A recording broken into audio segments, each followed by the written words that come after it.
আইসিইউতে মৃত্যুর কাছে হার মানল মাইলস্টোনের শিক্ষার্থী জারিফ ফারহান সহ আরও দুজন। সকালে 2 ঘন্টার ব্যবধানে তাদের মৃত্যু হয়। জাতীয় বার্ন ও প্লাস্টিক সার্জারি ইনস্টিটিউটের আবাসিক চিকিৎসক ডাক্তার শাওন বিন রহমান জানান, জারিফের শরীরের প্রায় 40% দগ্ধ ছিল, তাকে আইসিইউতে রাখা হয়েছিল। সকাল 9টা 10 মিনিটে চিকিৎসাধীন অবস্থায় সে মারা যায়। জারিফ মাইলস্টোন স্কুল অ্যান্ড কলেজের 7ম শ্রেণীর ছাত্র ছিল। এর 2 ঘন্টা পর মারা যায় মাইলস্টোন স্কুলের আয়া মাসুমা।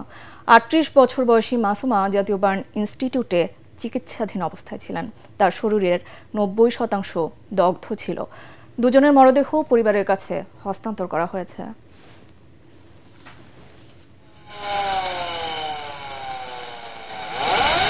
অনেক ভালো ছিল, মানে ও বলার মতো ভাষা নাই আর যে ও কত ভালো, অত ব্রেনি একটা ছেলে। আর এই মানে মা বাপ কিভাবে সান্ত্বনা দেবে আল্লাহ পাকই জানে।